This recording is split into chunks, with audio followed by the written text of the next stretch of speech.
Luisa Celis. I'm a board member for Victoria Festival of Authors. Welcome to Get Into the Roots with readings by Carla Funk, M.A.C. Ferrand, and Daryl Mcleod. Mary Lake lies within the traditional territories of the Wasanich Coast Salish peoples. The ancestors of the Wasanich played an integral role as past stewards of the Mary Lake and Highlands lands. Victoria Festival of Authors is located on the traditional ancestral territories of the Lekwungen people, also known as the Songhees and Esquimalt nations. We acknowledge the ancestors, hereditary leaders, and matriarchs, as well as the creators from these lands, and give thanks for the privilege of living here and working here. We are committed to serving as learners and listeners. Thank you to our sponsors, the BC Arts Council, Canada Council of the Arts, the CRD, the Government of BC, the United Way of Greater Victoria, and Monroe Books. Closed captioning is provided and can be accessed through your phone or tablet. If you need the URL for the event, please ask me. At the end of the event, books will be available for purchase and signing. This panel is curated and hosted by Yvonne Bloomer. Yvonne is an award-winning poet and author of the travel memoir Sugar Ride, Cycling from Hanoi to Kuala Lumpur. Her next poetry book is forthcoming with Caitlin Press in 2022. Yvonne's books of poetry include As If a Raven, Palimpsest Press, 2015, and the anthologies Refugium, Poems for the Pacific and Sweetwater, Poems for the Watersheds.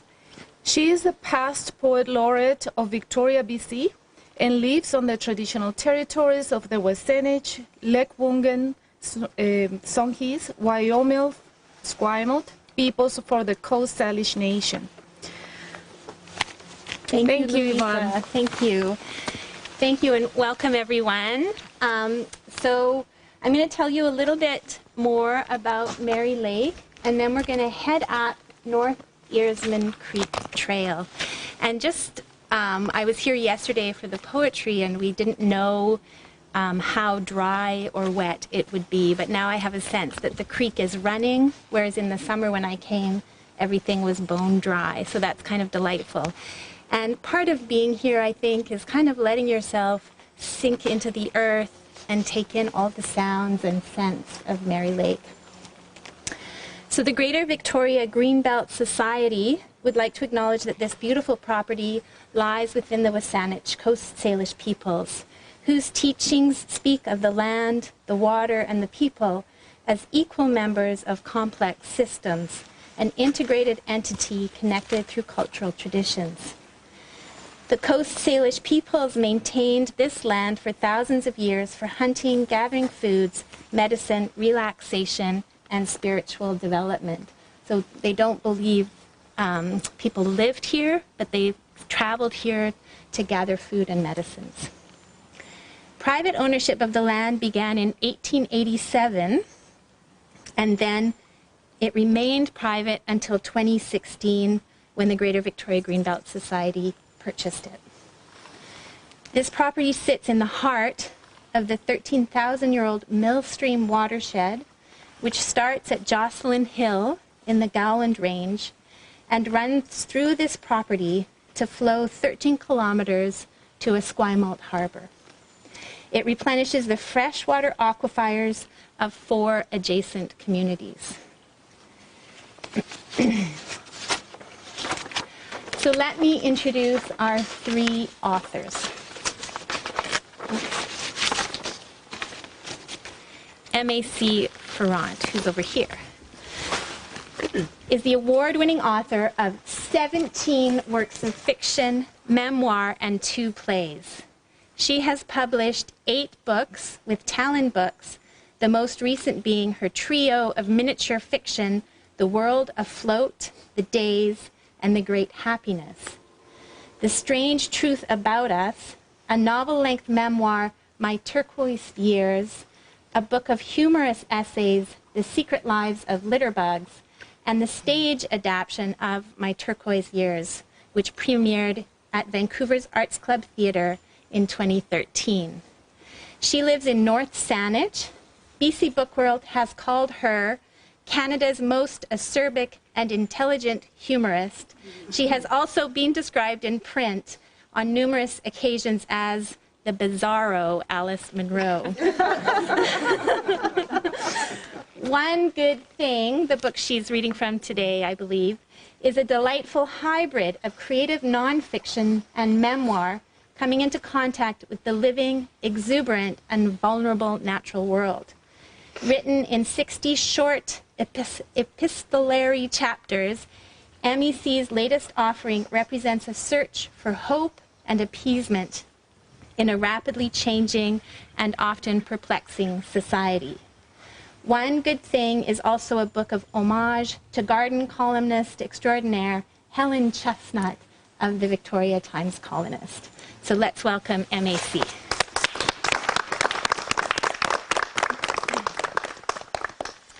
Carla Funk, standing here, was born and raised in Vanderhoof, one of the earliest Mennonite settlements in BC. She is the author of the memoir Every Little Scrap and Wonder, which was a finalist for the City of Victoria Butler Book Prize.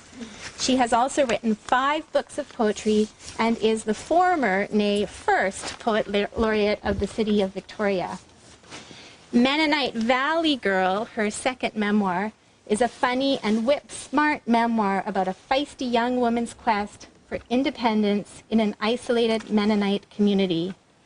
Carla is a teenager with her hands on the church piano keys and her feet edging ever closer to the flames.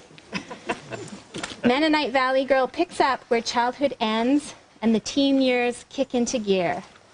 Think flashlight tag with boys, summer Bible camp, and hormones. Think acid wash, spiral perms, mixtapes, and sweaty high school dances circa 1989. In an interview with Sheila Rogers on the next chapter, Carla said, "Tension is the fuel that gives a moment its energy." Please welcome Carla Funk.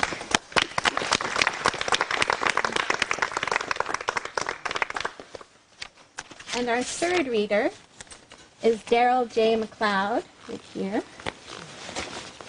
Daryl is Cree from Treaty 8 territory in Alberta. He was a chief negotiator of land claims for the federal government and executive director of education and international affairs with Assembly of First Nations. He holds degrees in French literature and education. Payakau, Reclaiming Cree Dignity, is his second memoir, following the events in his Governor General's Literary Award-winning Mamaskatch, A Cree Coming of Age. Daryl lives, writes, and sings jazz in Souk, BC, and Puerto Vallarta, Mexico. Brutally frank, but buoyed throughout by Mcleod's unquenchable spirit, Payakau, a title borrowed from the Cree word for one who walks alone, is an aspiring account of triumph against unimaginable odds.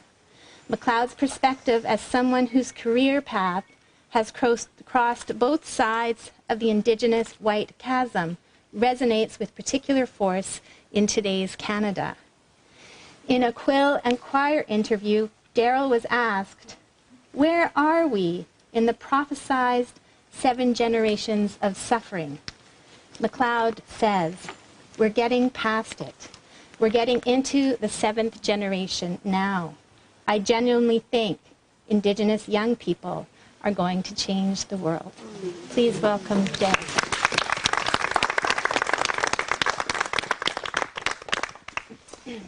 Okay, we're going to take a short walk to the boardwalks, and the poets are going to read Where a Tree Has Fallen, or the poets, the memoirists, I'll catch up to myself eventually, Where a Tree Has Fallen, and the audience will be on the boardwalk.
Well, I'm delighted to be reading here at Mary Lake, a place I've never been before, but I think what a gorgeous place and what beautiful weather to be able to enjoy some words. And thank you for coming, and thank you for all those joining on live stream.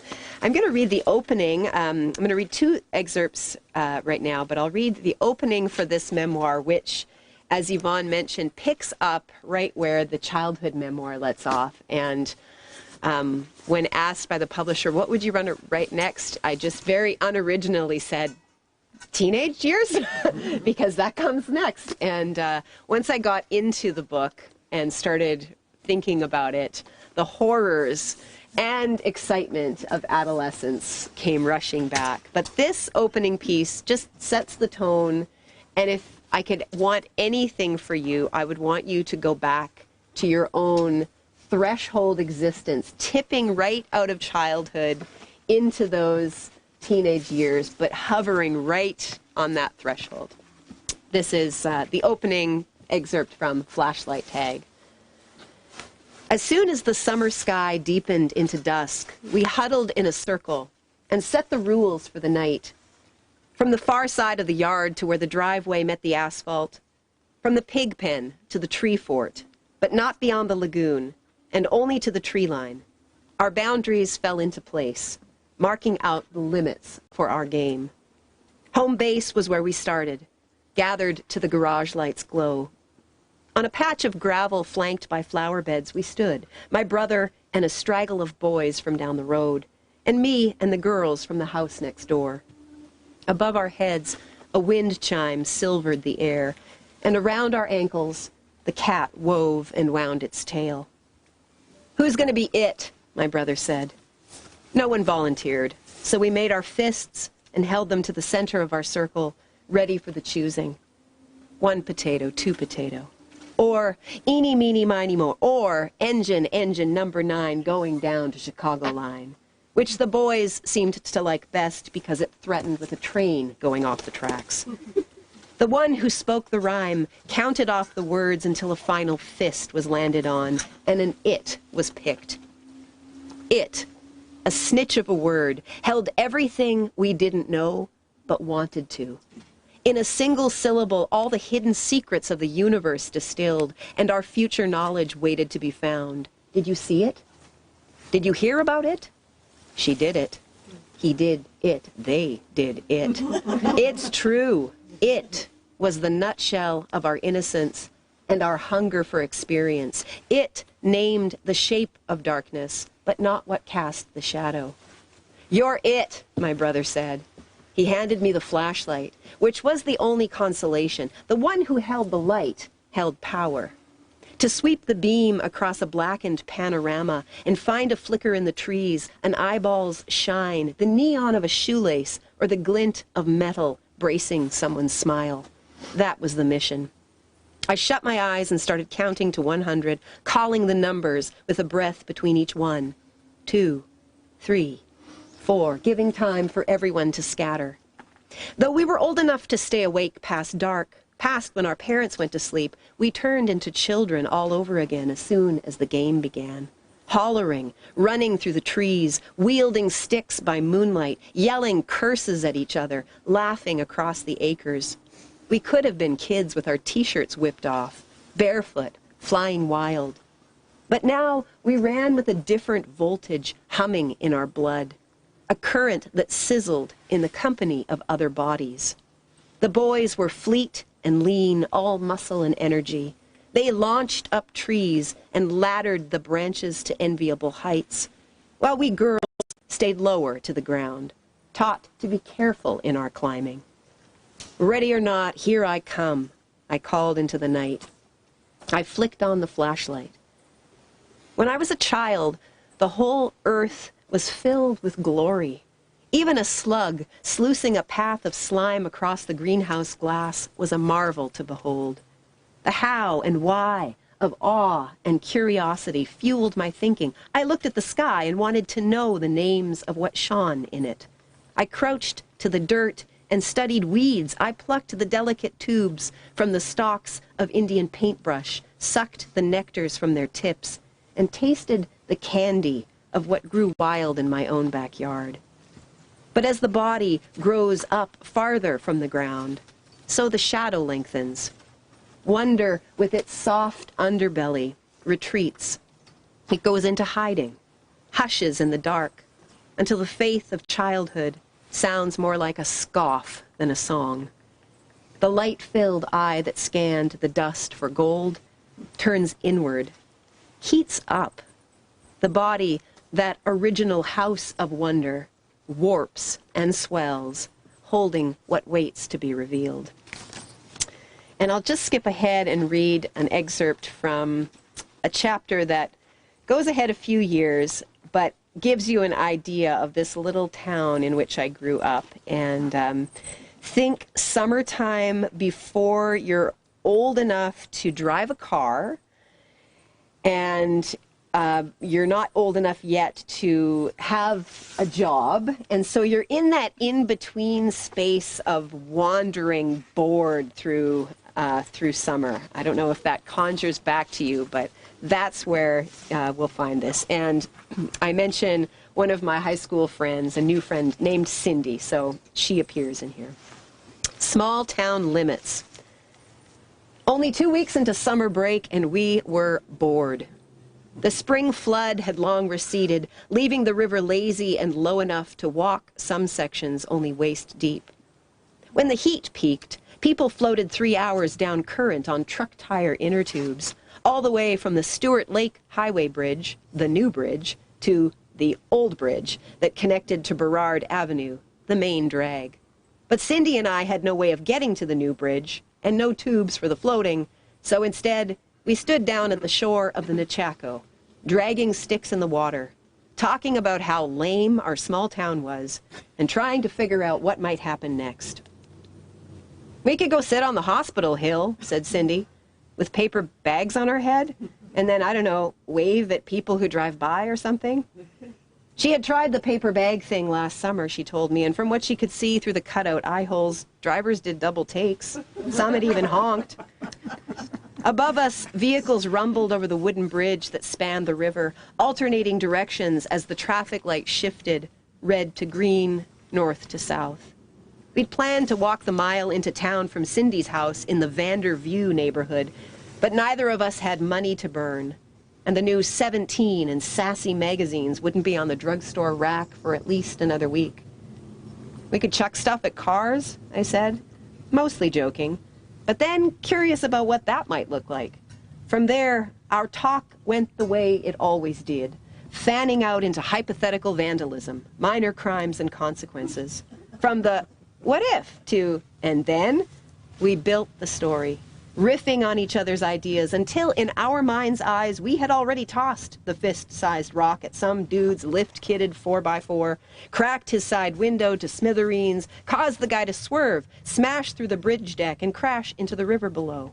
To cover our tracks, we'd jump into the water, swim out to the sinking vehicle, pull the unconscious driver out, drag him to shore, and then, well, this is where we'd get stuck, because neither of us, no matter how badly we wanted to press our lips against a boy's, had any desire to perform mouth-to-mouth on a mustached, beer-gutted stranger who smelled like muskrat and gun grease.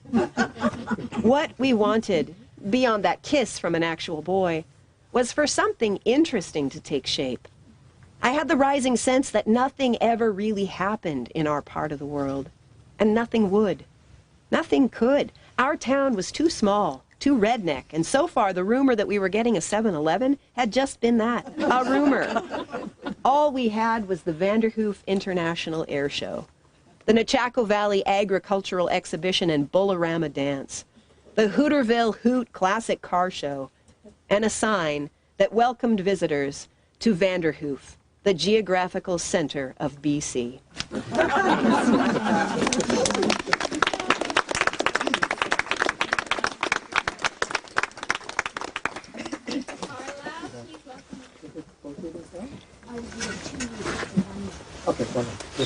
Please welcome Daryl, sorry.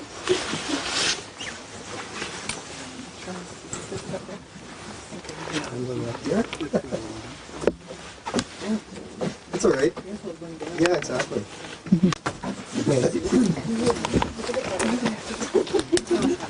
you take a step back? Sure. Okay, great. Good morning. Daryl Isigaso, Waiaotinia, Misquachi was Gaiganotinia, Doris Bertha Negawi, Sunny Clifford Notui, Sway Mikakiana Totemak. So I just did my own traditional introduction in my language, Nehia or Cree, telling you where I'm from, northern Alberta, north of Edmonton, and telling you who my mother is and who my father is. So it's a true honor to be here with you today in this beautiful location. What a fascinating idea to have a reading out here. Just lovely. So I'm going to read to you from my second memoir, Piagao, which I found out last week has been shortlisted for the Writers' Trust Hillary Weston non-fiction award, so I'm really thrilled about that. Yeah, that was really big news. And so I'm going to read to you from a chapter, a time in Piagao, when Daryl, I always talk about myself in third person when I'm talking about my work. It just makes it a bit easier. A time when Daryl had worked with the Assembly of First Nations, just concluded his work with the Assembly of First Nations on the United Nations Declaration on the Rights of Indigenous Peoples, and had gone to work, taken an assignment with the federal government as the chief negotiator of land claims in the Northwest Territories. I got to travel to places just south of and north of the Arctic Circle in the Satu Deni region, where very few people get to go. I was very privileged and honored. So one of the communities was a community called Delaney First Nation. And yeah, I think the rest is self-explanatory. I love that the Delaney people had their own prophet, Aya. He had pronounced more than 30 prophecies for his people and was a seer for other northerners who sought him out. A building now called the Prophet's House had been built as a Catholic church. From the outside, it still looked like a church, minus the cross atop the steeple, but inside it was a comfortable gathering place with no pews.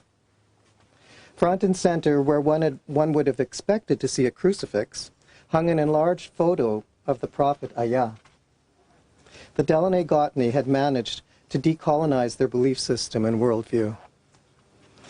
Delaney's vision for self-government, largely based on the prophet's teachings, was comprehensive and innovative, including the principle that to truly control their territory, the Delaney Gotney must govern all who lived among them, in addition to almost every aspect of their own lives.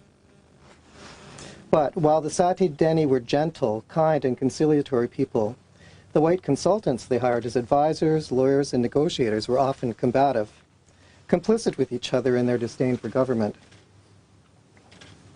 After a year of working closely with my legal counsel, NK, on 3 of my 5 Satu Deni files, I had gained her respect. She came to readily accept my comments and suggestions for amendments to the Delaney Self-Government Agreement and to the Tulita Agreement in Principle. After hours, countless hours of debate and discussion, the Department of Justice Working Group on Certainty came around to accepting the model I had recommended in my paper. The Delaney negotiations were back on a solid track. Many winter nights, the sky over Yellowknife became a painter's palette, with phosphorescent lime, magenta, and teal airbrushed against a backdrop of midnight blue or hollow black. Japanese couples, hoping to conceive in the magical presence of the Aurora Borealis, visited Yellowknife in the winter months, believing if they were successful, their offspring would have fine features and be talented. My people, the Nehiawak, believed the northern lights to be spirits of the dead who remained in the sky, trying to communicate with their living relations. Back home in Smith, I had been cautious whenever I saw them, but in the far north, these vibrant spirits seemed playful and friendly, seductive even. My little house in the forest near Souk was a wonderful place to heal. And I needed to heal from the trauma of my childhood and youth and the demanding, stress-filled years of my career. Acupuncture, counseling, aromatherapy, detoxifying cleanses, long runs along the beach, swimming lessons, Spanish lessons by Skype, gardening courses, spudge ceremonies and jacuzzi baths with mineral salts. but I still needed something more. When I came across an ad for Kundalini Yoga, I decided to give it a try. I loved projecting the image of Yogi Bhajan in the front of my mind. But after a few months, when I closed my eyes at the beginning of each session to conjure the yogi, my mushum, my great-grandfather, Mushum Powder, was there beside him, and this comforted me. When prolonged yoga poses were hard to hold, I pictured my mushum wearing his handmade snowshoes, walking through crusted snow at 20 below to haul the hindquarters of a moose from the woods. During some chants, spontaneous tears spilled, paired with gentle sobbing that I kept discreet. There were kriyas for releasing inner anger, for strengthening the aura, for awakening the mind, and for improving the functioning of internal organs. The ancient poem, Mother's Blessing, sung by Snadam Kaur, became my mantra. I mellowed while listening to it, imagining it was my mother's voice. After my meditation, I would extend the blessing to my dearest friends and family members by projecting their images into my mind, one after the other, surrounded by white light. I always read this poem and listened to it in Spanish, but I'm going to just give a little bit of Spanish so you get the flavor of it, and then I'll read it in English. Retoño mío, esta es la bendición de tu madre. Nunca olvides a Dios, ni un momento. Oh, my child, this is your mother's blessing. May you never forget God.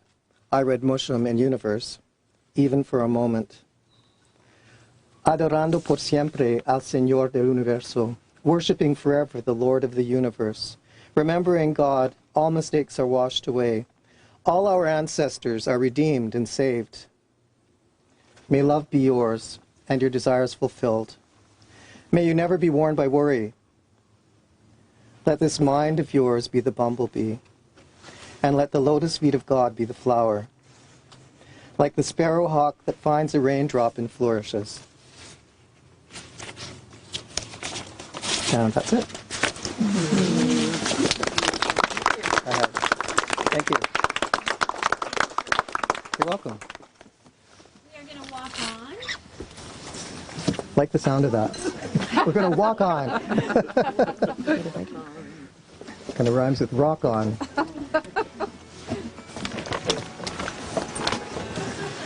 Good clip. Okay.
Okay, so here we are at our second stop, a kind of crossroads area and coming out into the open a bit more. And our order of readers is MAC and then Daryl. Please welcome MAC.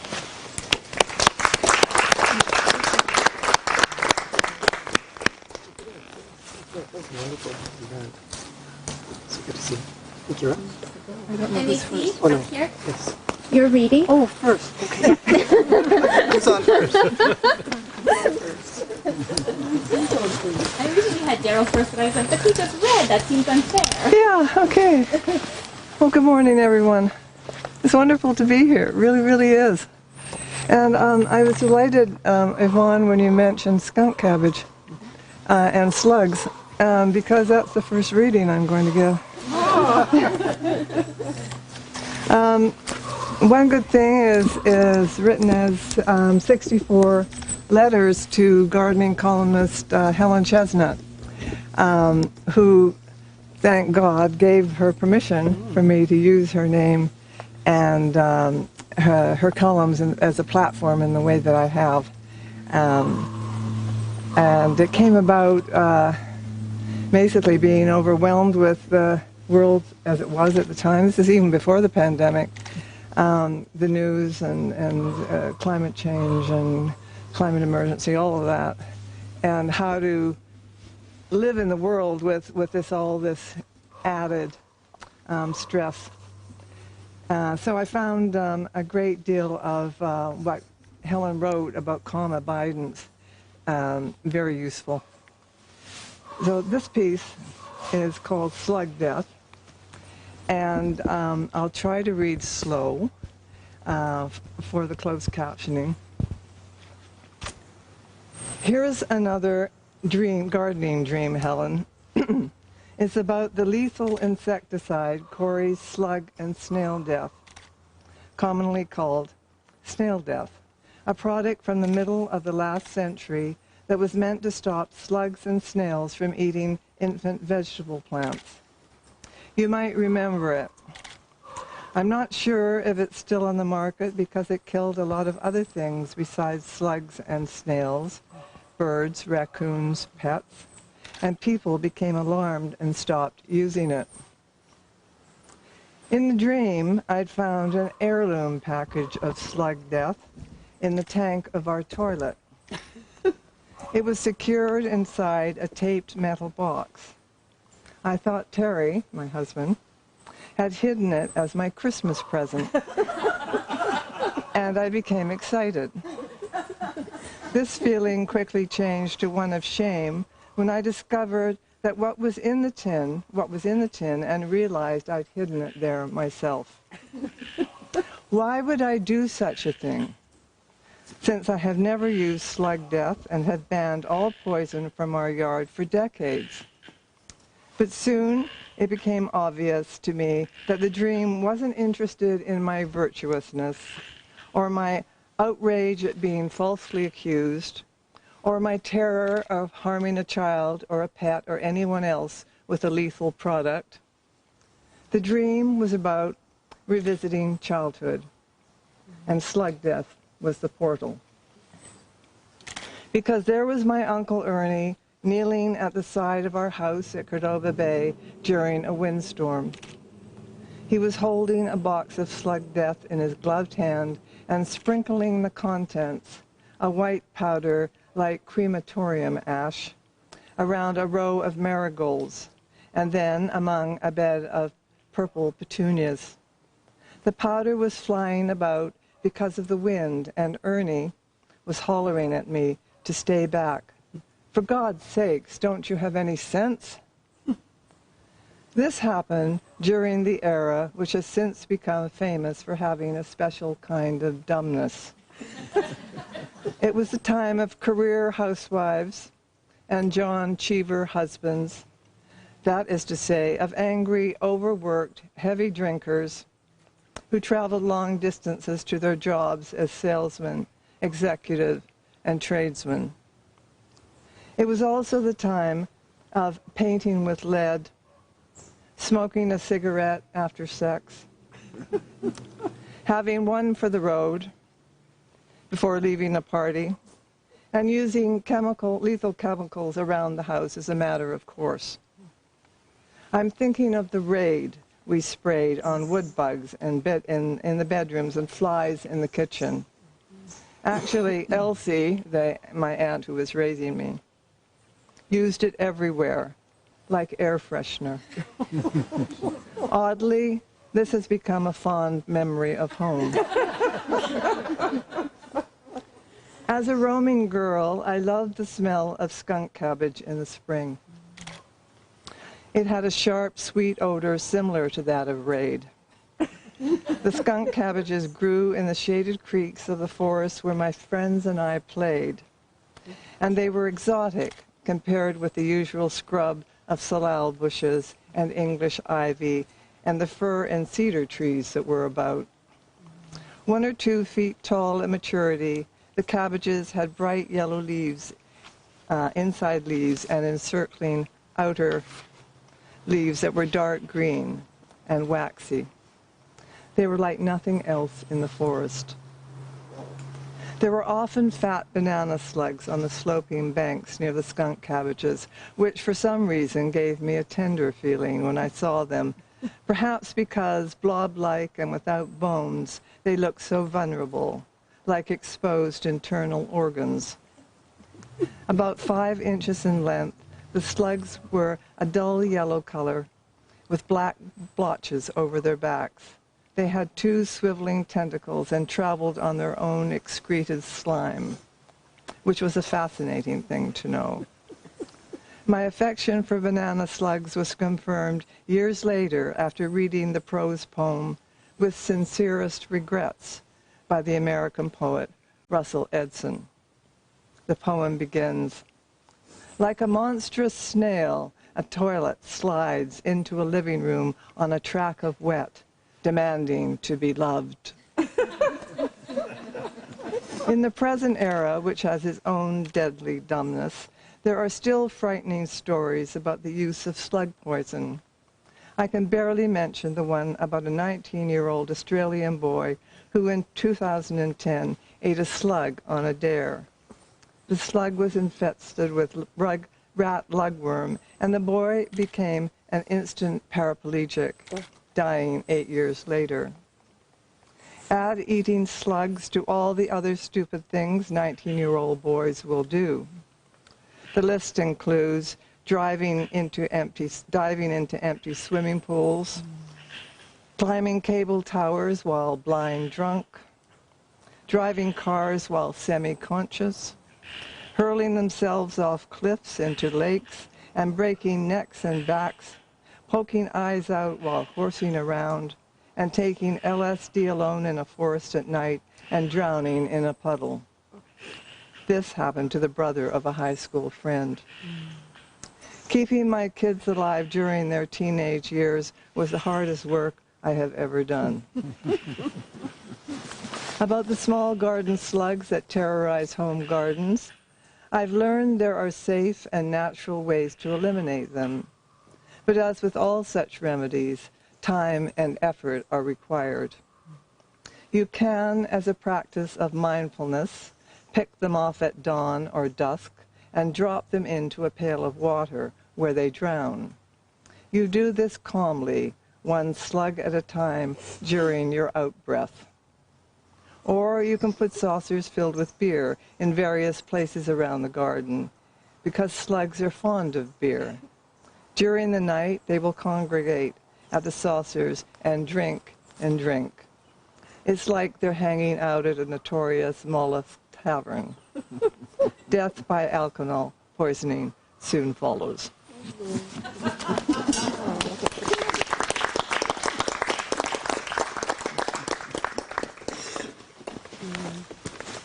Thank you, MAC. That was wonderful. I note that during poetry readings we hear a lot of birds, but during nonfiction memoir readings we're hearing frogs and ravens, which is wonderful. Please welcome Daryl.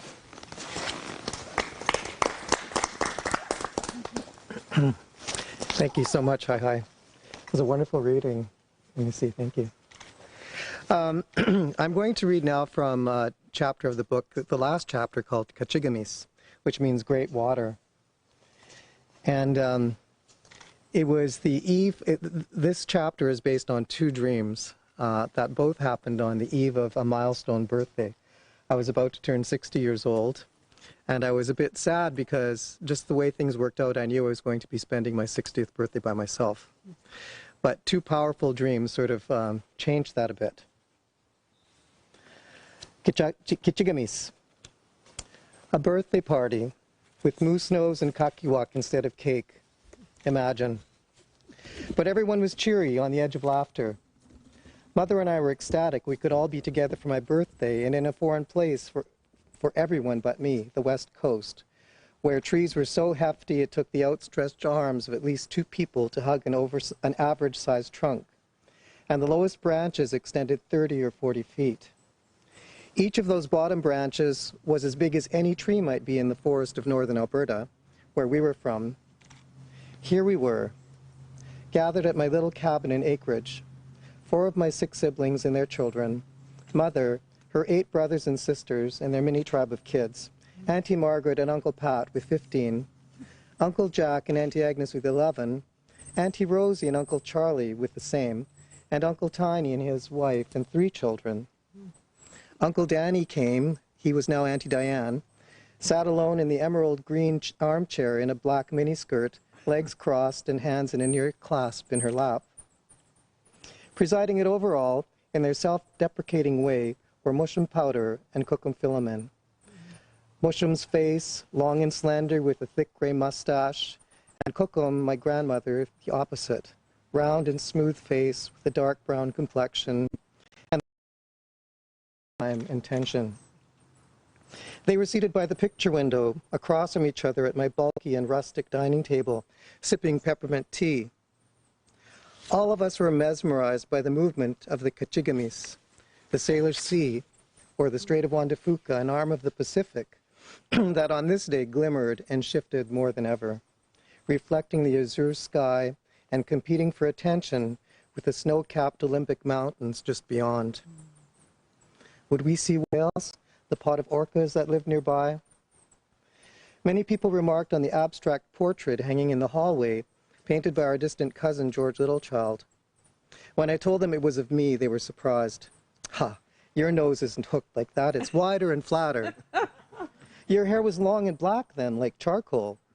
Ah, the eyes, they're magical. Follow a person around the room. How can we called it the man with the golden apple? I thought back to how concerned Mother had been a couple of days earlier, how she had turned to Mushum, who had arrived early to visit and help prepare, chop wood, snare rabbits, and net fish, and said to him in Cree, "Ma, how the hell are we going to fit everyone in here?" Mushum laughed briefly and then replied. Mother translated for me. "He thinks we're silly to worry. We'll make a big fire pit out back that we can gather around, an outdoor living room like when he was young. With all this brush around here, it'd be easy to build lean-tos. We'll find some canvas for teepees.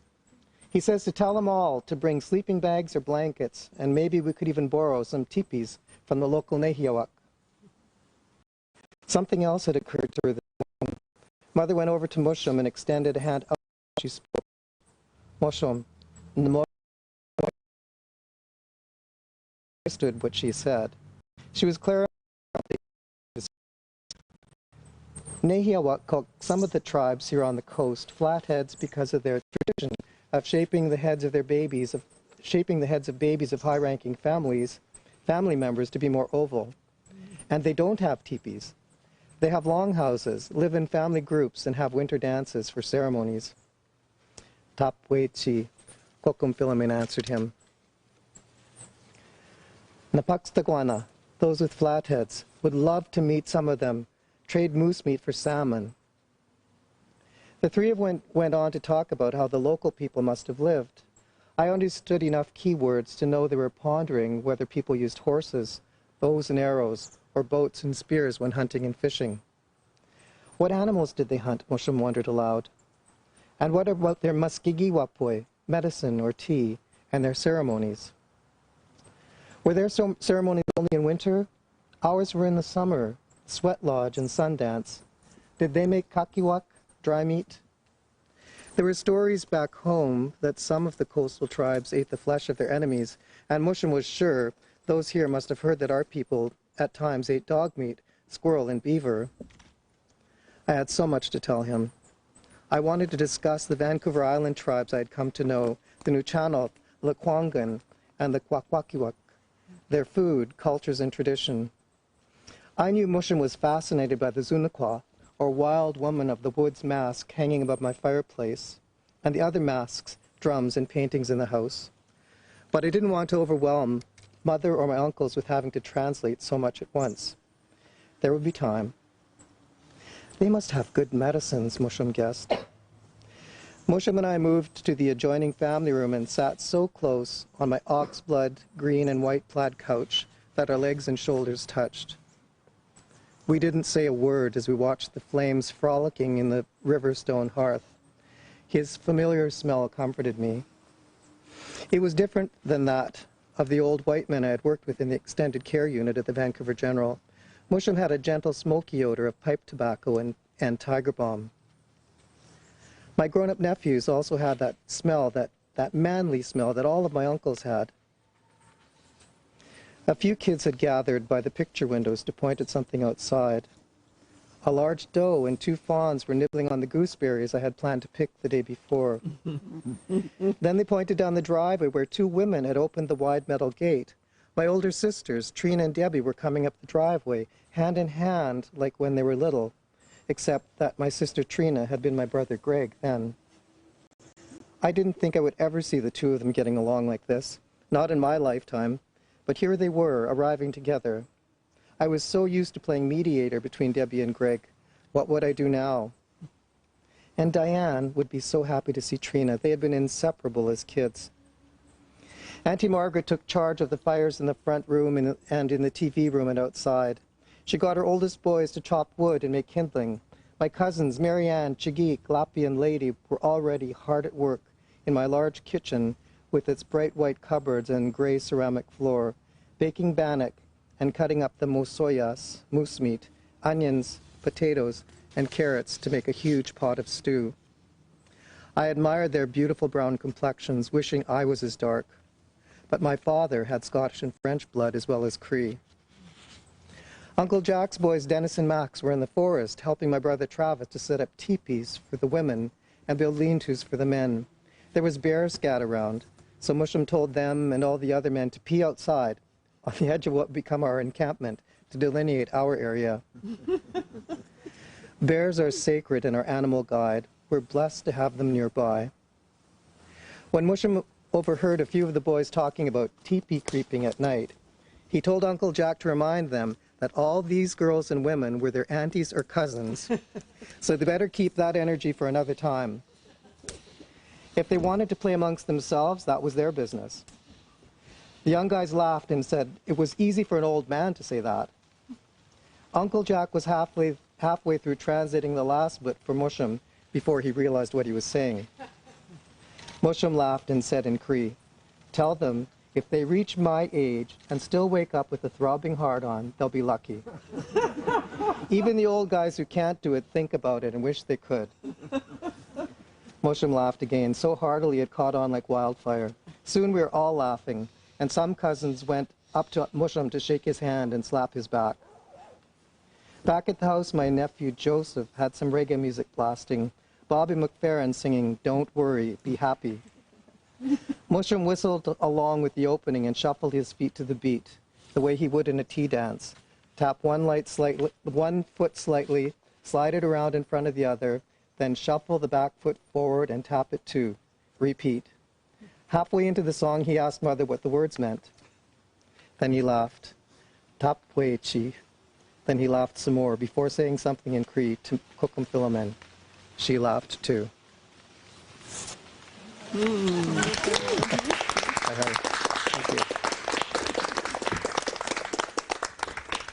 Thank you, Daryl. Oh, you're so welcome. Wonderful.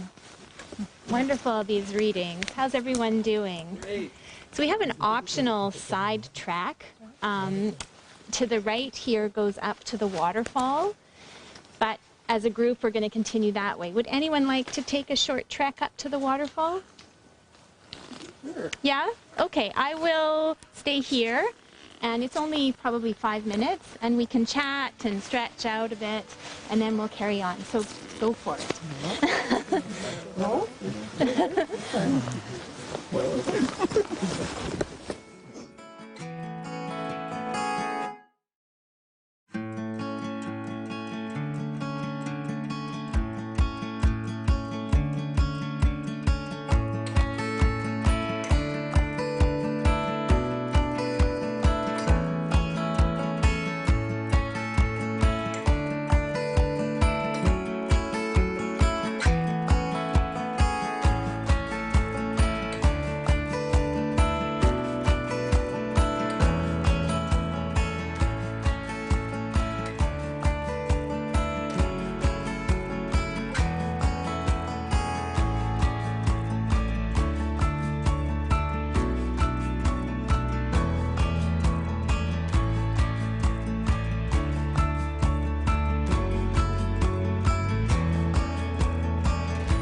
Oh, there she is. Yeah. Okay.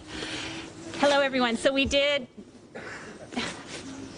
Hello, everyone. So we did walk up to the waterfall, and a little bit of a giggle at how little it is, but it is making a wonderful trickling sound. It is falling. So thank you for taking the side trip. This is our last stop for reading, and we're under these, or near the big leaf maples, which are a huge part of the forest here. And our readers are Carla and then MAC, so please welcome Carla.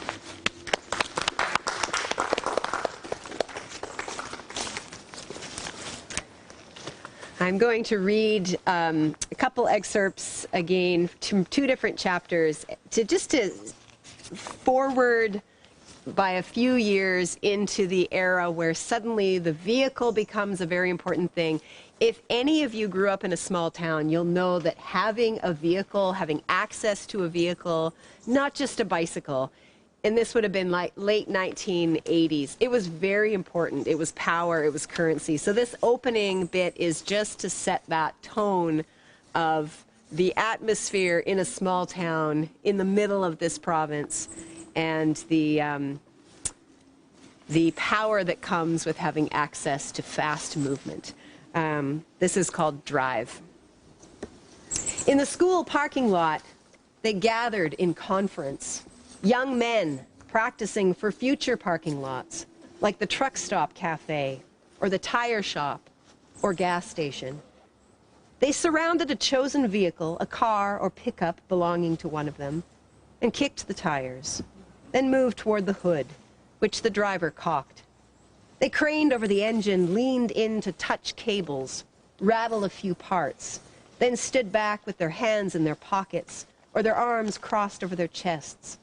Those wearing ball caps adjusted them.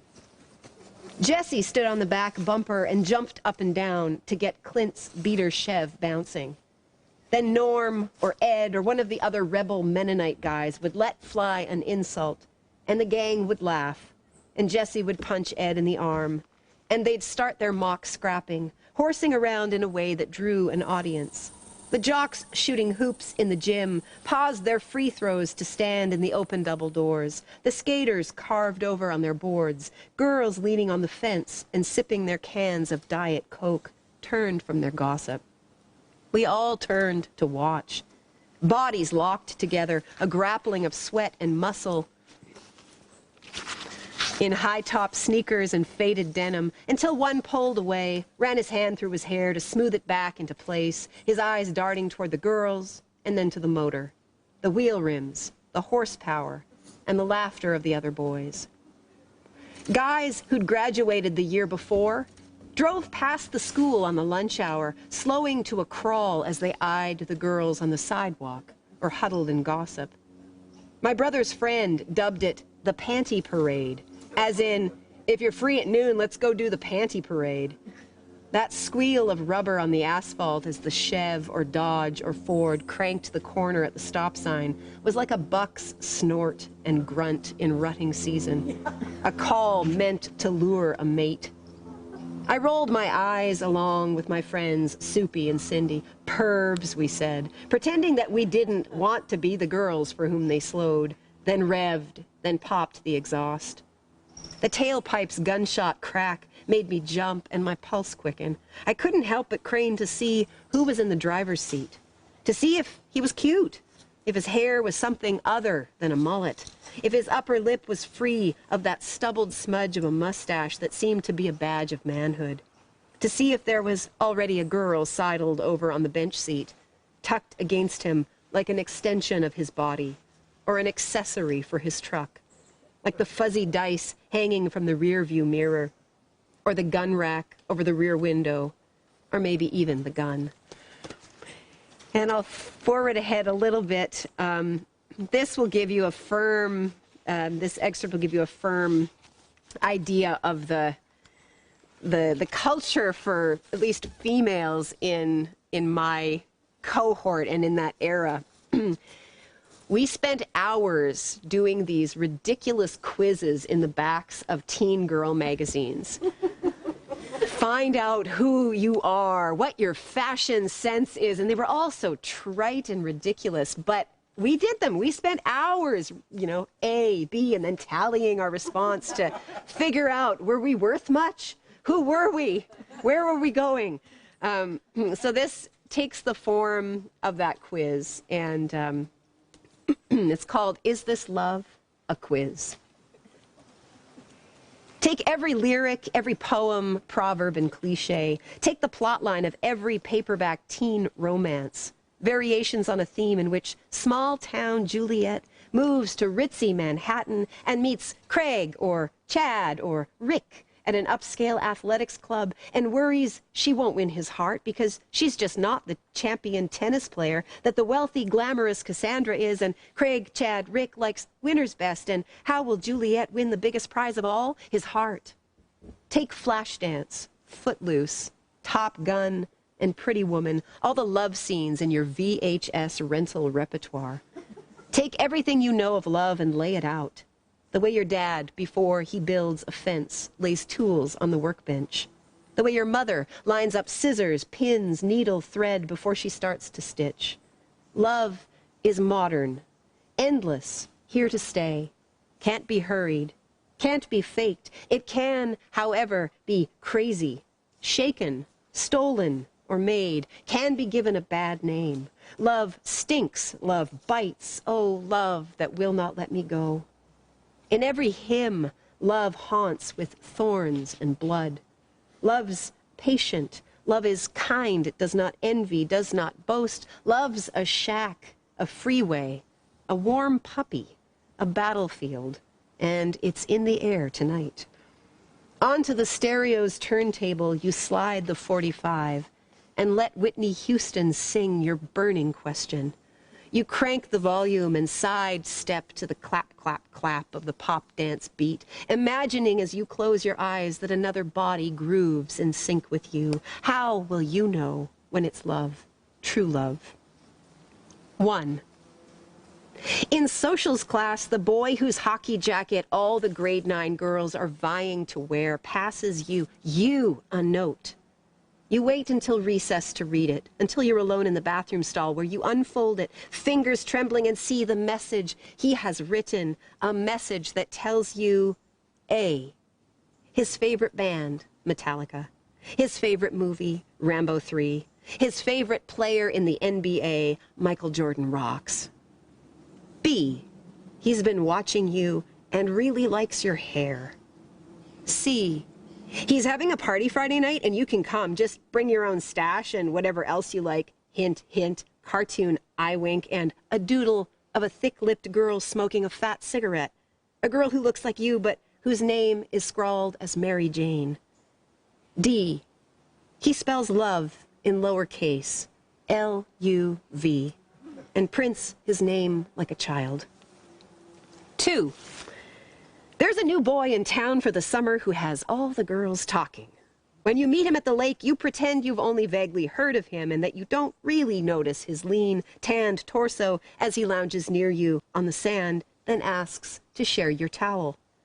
Later that evening in the moonlight of the park, he sits on the swing and pumps so high you think he might fly away.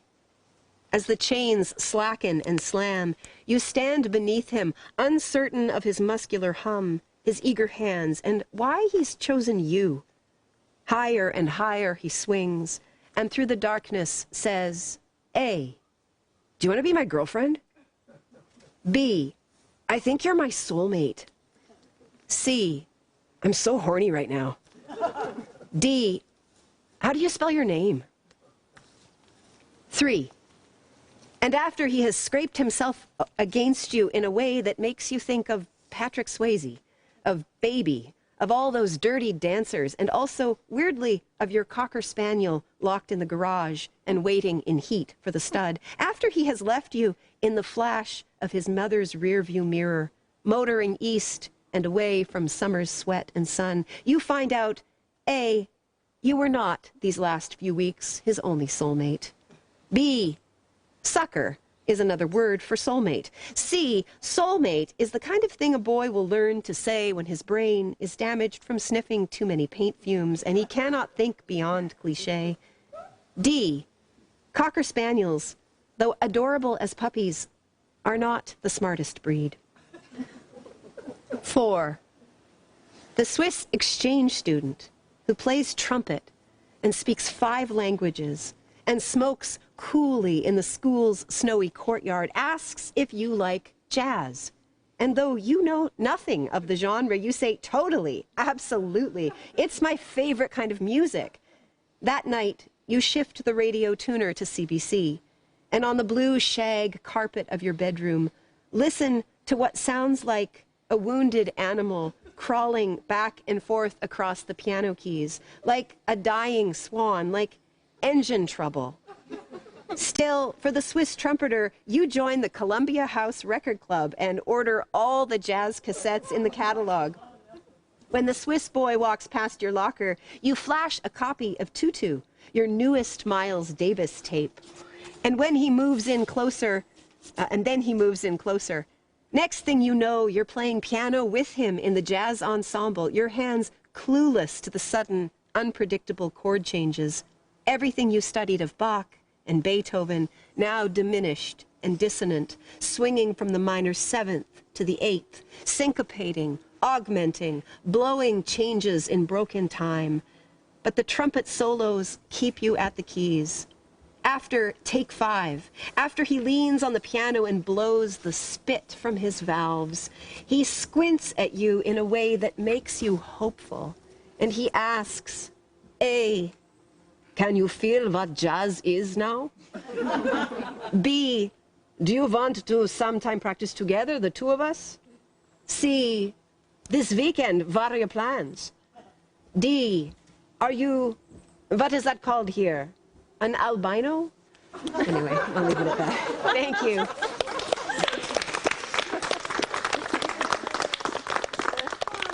Thank you, Carla. Totally fantastic, mesmerizing.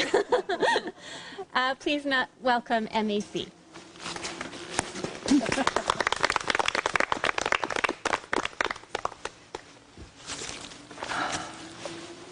Carla, well, that was wonderful.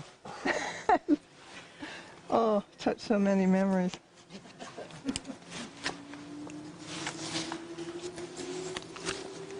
I'm going to read 2 pieces from further on in the book. The thing that I discovered as I was writing this book about finding calm abidance through the practice of gardening is that I know absolutely nothing about gardening. I have never known anything about gardening. And in fact, I have a deep love of not gardening. And it was a great revelation to me. It was like acceptance of this, because all my adult life, everyone around me are experts, and I've always been faking it. And embarrassed to show, you know, the tomatoes that didn't grow, or the lettuce that died. This is called Old Seeds. Dear Helen, boomers are not a dying breed. I read this in this morning's paper. Every 8 minutes, another boomer reaches 65. Like a plague of wizened rats cresting a hill, we keep on coming. There doesn't seem to be an end to us. This is the attitude of later generations, even though boomer births cover only the 20 years of post-World War II prosperity, 1945 to 1964. I was born in the first wave, a couple years after the war. Saying this has become like standing up at a meeting and saying you're an alcoholic.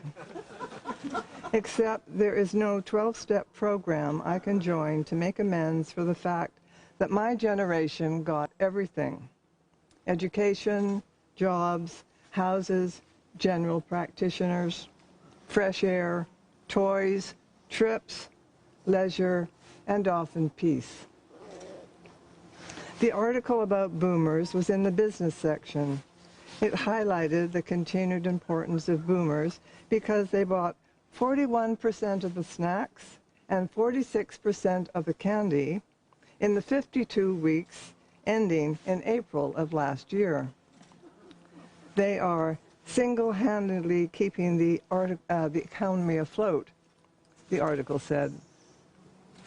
Here's a mental image of a boomer sitting in an armchair reading One Flew Over the Cuckoo's Nest by Ken Kesey while listening to the Stones' Sympathy for the Devil and eating sour cream and green onion potato chips. What a time I'm having, keeping the economy afloat. Ooh, hoo, hoo. Ooh, hoo, hoo. That's the refrain from Symphony from the Devil. If I could sing it better, you'd know what it was. On that note, I once danced with Ken Kesey at a symposium on freedom, which was organized by the University of Victoria on Vancouver Island at an inn. The dancing was nothing, a random thing on a crowded dance floor. I was 23 years old at the time, and Kesey would have been about 35. He was a short, muscular man wearing a white shirt, jeans, and cowboy boots with heels, and had bits of fluffy hair here and there on his balding head. He and the merry pranksters had arrived at the symposium out of nowhere. It was more of a be-in than a symposium. At some point during the day, everyone had a look at the pranksters' famous psychedelic bus parked in the driveway. I remember feeling nothing much about it, no matter how hard I tried. The symposium was held on a Saturday, the same day it turned out that Richard Nixon announced he was resigning as President of the United States. I think we can agree that the boomer generation has, above all, been a searching and a freewheeling one. Some of its members are still like that. My friend Daryl, from high school, for example. Here's an illustration of enlightenment he made not long ago after years of weed-guided study. It seems to represent a particular experience of the genus Existentialis weedi, one that moves beyond astonishment. I finally got it right, he said when he showed the illustration to me. I promised I would pass it around, and here it is. It has a certain something, don't you think? I can show it to you as we're walking back.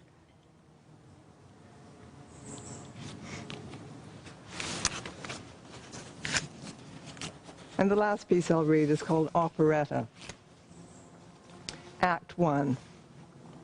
Your headline in this morning's column, Helen, hastily planted flower patch gives glorious display of color, spoke about a last-minute planting you did that turned out well. The flowers were purple cosmos, a plant you said that were, quote, well loved for its large daisy-type flowers on tall, feathery bushes, close quote. You also praised late marigolds, the blooms of which, you said, add light citrus notes to the salads. A pleasing thought, light notes in the salads, like the chorus at an operetta. Act 2. That evening at a birthday party, a woman told me that the thing that marks a gardener as a beginner is that they plant mostly pink flowers. It was a wasping comment, but she couldn't have known about my neophyte gardening status, that my theme last year was pink. Petunias, geraniums, and impatiens. The woman, whose name was Dorothy, was a veteran gardener and also an artist who had trained and designed and now worked as a head props person at an opera company. She said she devoted half of her life to her garden, and that besides growing apples, blueberries, and raspberries, she planted flowers, but only red, orange, and yellow ones.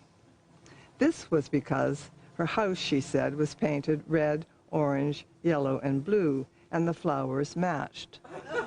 I asked if there was grass, and she said, just a little, as an accent. I wondered what her garden would look like and made a mental note to drive by. Then I wondered what three-color combination I would choose for my garden this spring.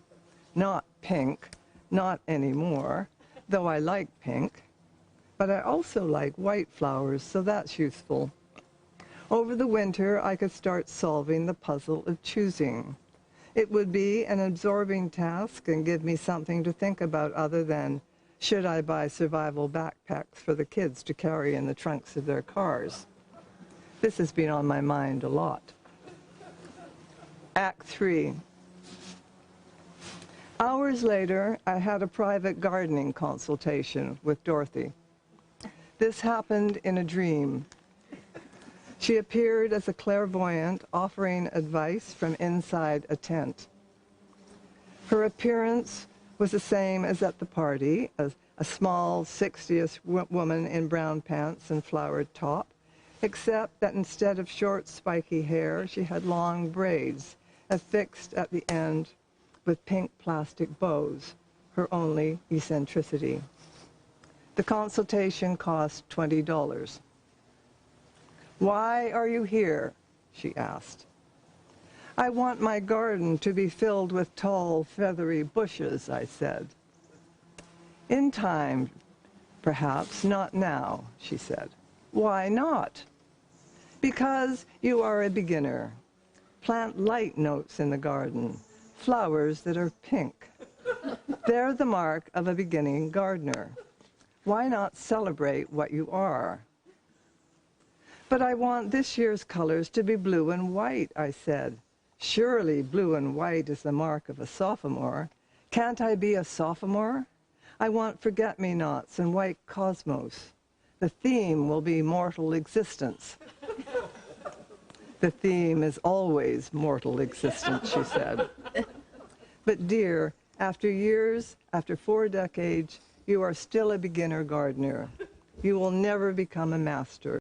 There isn't enough time. And mastery isn't the point of a beginner's gardener. The point is accomplishment. Never is it glory." "Yes, yes," I said. "Isn't it pleasant being a beginner?" she asked. "No one expects much of you, and if you do achieve something of note, everyone cheers." "Do marigolds count?" I asked. "I want banks of marigolds for my summer salads." "Ah, marigolds," she said. "I don't praise them. Their blooms hang on too long. They're like opera singers performing way past anyone's interest." "What else can you tell me?" "Buy survival packs for your children. Doing so will help you sleep at night." "Anything else?" Use grass sparingly." Thank you very much.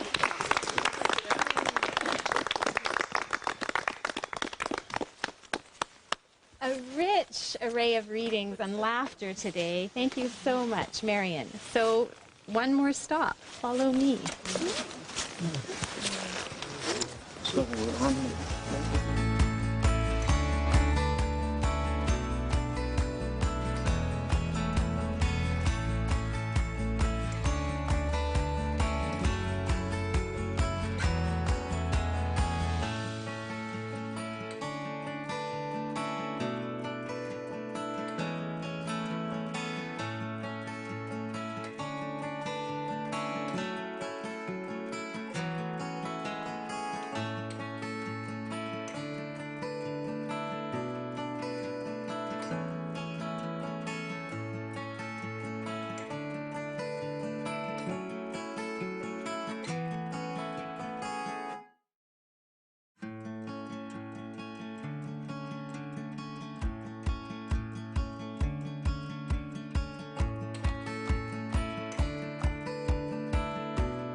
we're just gathering in what is called a kind of meadow to close this wonderful event and to thank again our readers, MAC Ferrant. Let's give them a hand. Carla Funk right there. And Daryl Mcleod right here. And also Louisa, to thank her wherever she is. I've lost her. There. And the Festival of Authors for hosting this event today, and also the hard work of the festival, especially Laura Trunke, the artistic director, for having the festival. I also want to thank all the sponsors for the festival and thank this wonderful audience. Thank you for your listening and your attention and your laughter as well, and those wonderful deep profound sighs when you're struck by something marvelous. Monroe's Books is here, and I just want to show you these 3 books that you can now go and purchase, all 3 of them. They're beautiful. And Monroe's has a table, so we'll walk to there now. And then if you have any questions or anything, now is your chance. And I think the authors will be able to stay to sign books. And I think that is it. And please know that the second Sunday of every month, Mary Lake is open for guided tours. So you can look on their website to get more information about that. And thank you so much, everyone, for a wonderful morning.